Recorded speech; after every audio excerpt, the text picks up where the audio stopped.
Mesdames, Messieurs, bonsoir. Merci de nous recevoir chez vous pour décrypter ensemble l'actualité parlementaire. Au sommaire, la présence du chef du Parlement burkinabé à la cérémonie d'ouverture de la 27e édition du Jeune d'Esther international de Ouagadougou. Le message de Dr Ousmane Bougouma à cette occasion à suivre en début d'édition. À la une également, la série d'auditions à l'Assemblée législative de transition. Les députés de la Commission du développement durable questionnent le gouvernement sur les projets du secteur agro-silvo-pastoral, halieutique et faunique au Burkina Faso. Ceux de la Commission des finances et du budget s'entretiennent avec des acteurs en prélude de la loi de finances 2024. La synthèse de ces auditions, c'est dans quelques instants. Les préparatifs et enjeux de cette loi de finances feront également l'objet de l'interview express de ce numéro. Pour en parler, nous recevons le député Mamadou Yaro, rapporteur général de la Commission du budget et des finances. C'est le sommaire de cette édition. Bienvenue à tous à la tribune du Parlement.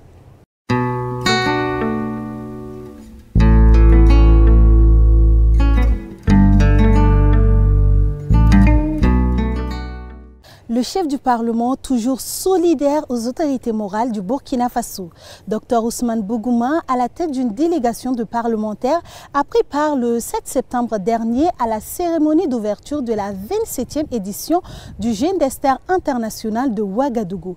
Il est organisé par le Centre international de mission de délivrance et d'intercession. Les participants venus de plusieurs pays d'Afrique et d'Europe ont prié 3 jours durant pour la paix, la réconciliation et la sécurité du Burkina Faso et des autres nations. La cérémonie d'ouverture de cette édition du Jeune d'Esther a donné l'occasion à l'occupant du perchoir de manifester un intérêt particulier pour cette volonté de participer par la prière à l'édification d'une nation prospère. Ici, Dr Ousmane Bougouma les a encouragés à être des pèlerins de la paix partout où ils iront après cette 27e édition du Jeune d'Esther. On en vient à présent à ces auditions qui ont lieu à l'Assemblée législative de transition. La Commission des finances et du budget, la CONFIB, a rencontré le 6 septembre dernier les directeurs généraux des études et des statistiques sectorielles et les directeurs de la gestion financière des ministères et institutions. Cette rencontre s'inscrit dans le cadre de la préparation des travaux de la loi de finances 2024, comme nous l'explique le président de la CONFIB à la fin de l'audition. Il s'exprime ici au micro de Innocent Darankoum et Axel Nicole Yaro. Initialement, nous avons transmis aux différents ministères des documents à renseigner sur les situations de dépenses, aussi bien que sur les situations de recettes pour les années antérieures 2021-2022 et également pour l'année en cours 2023 au 30 juin.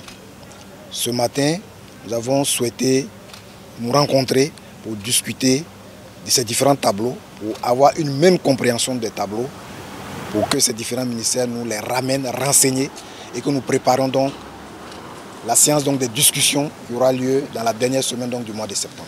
Cela nous permettra de mener les discussions avec chaque ministère pour apprécier, examiner les prévisions budgétaires de l'année 2024 qui vont faire l'objet de discussions techniques d'abord et puis on va auditionner les différents ministres et institutions de la République sur leur projet de budget 2024 et qui va aboutir à la fin de l'année à un document, à un rapport qui sera transmis à la plénière pour le vote du budget de l'année 2024.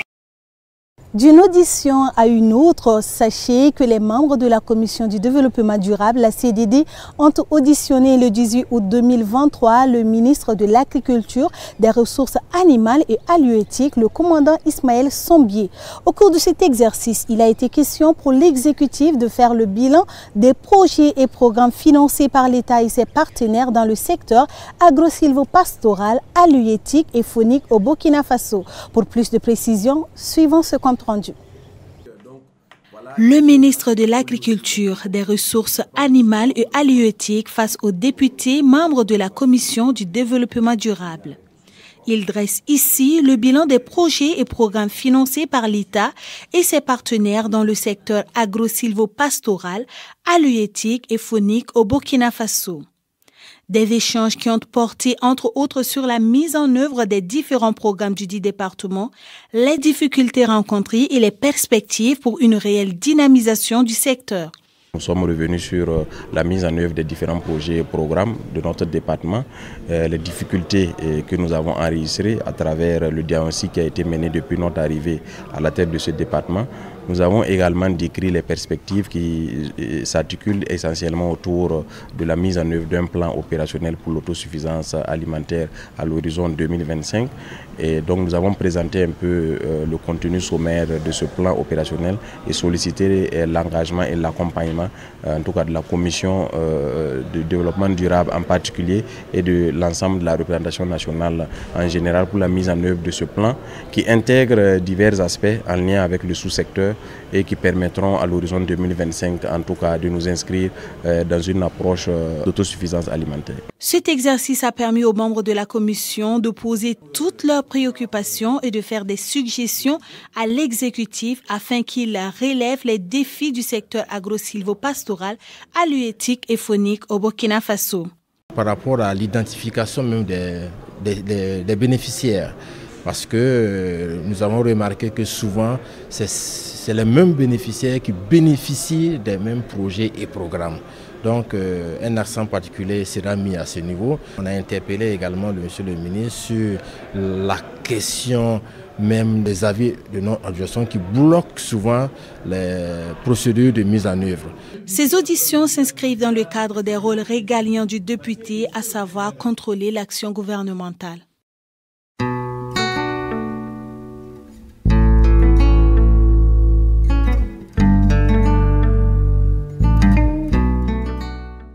La loi de finances 2024 se pointe à l'horizon. À l'Assemblée législative de transition, l'heure est aux travaux préparatifs pour l'examen et l'adoption de cette loi qui va régir le budget de l'État, exercice 2024.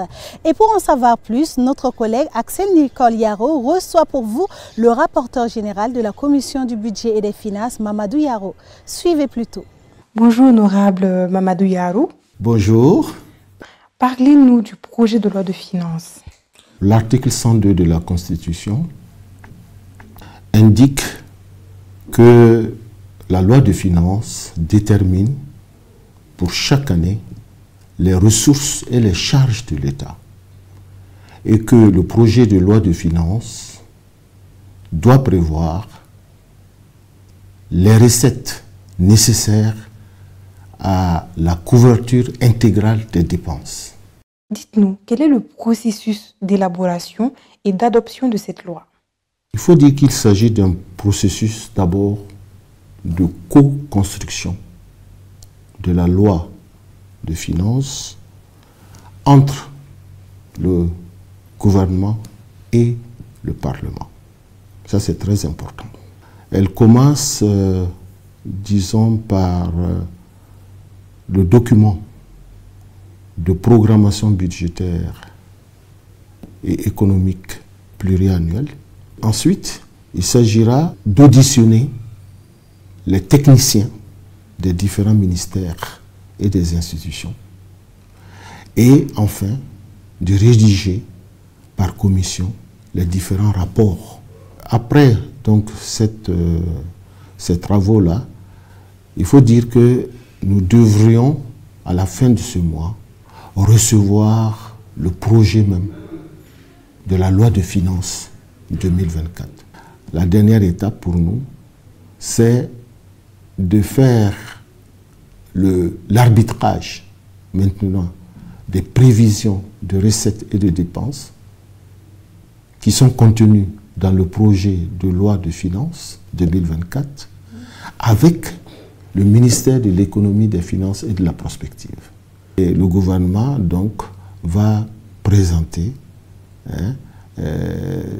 cette loi de finances et cela sera voté maintenant au niveau donc du Parlement. Au vu du contexte sécuritaire actuel, que prévoit la loi de finances exercice 2024?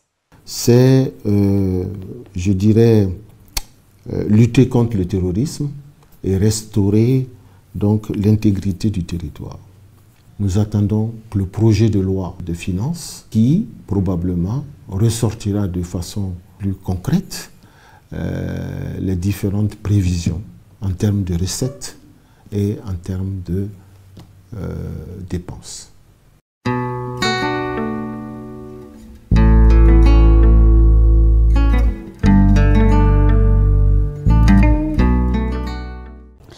Cette semaine, le vocable parlementaire s'intéresse au contrôle de l'action du gouvernement. Quelle signification donner à ce rôle régalien du député? Quels sont les moyens mis à la disposition du député pour contrôler l'action du gouvernement? En quoi consiste le contrôle politique? Pour en savoir plus, suivons le chef de service des relations publiques, Honora Bationo. Le contrôle de l'action du gouvernement est un processus par lequel les députés, au nom du peuple qu'ils représentent, demandent des comptes au gouvernement.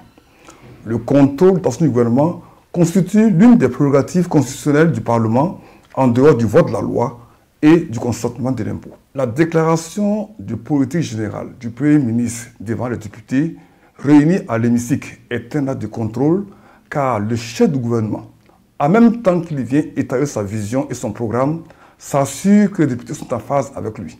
L'exposé de la situation de la nation est un acte fort de contrôle du Parlement sur le gouvernement, encadré par la Constitution et par la Charte de la transition. L'Assemblée peut présenter une motion de censure à l'égard du gouvernement. Voici une autre forme de contrôle. Cette forme de contrôle est voulue par la Constitution en son article 114.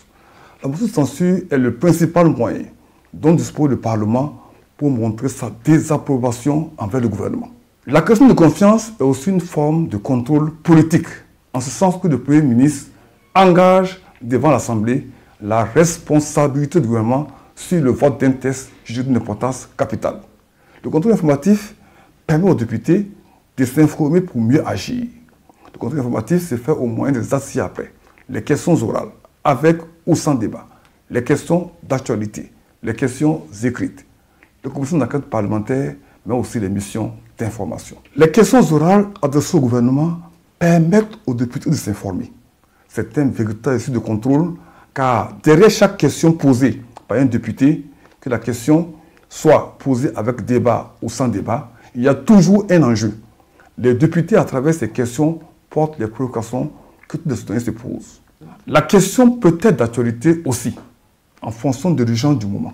Les questions écrites permettent aux députés de s'informer sur des sujets.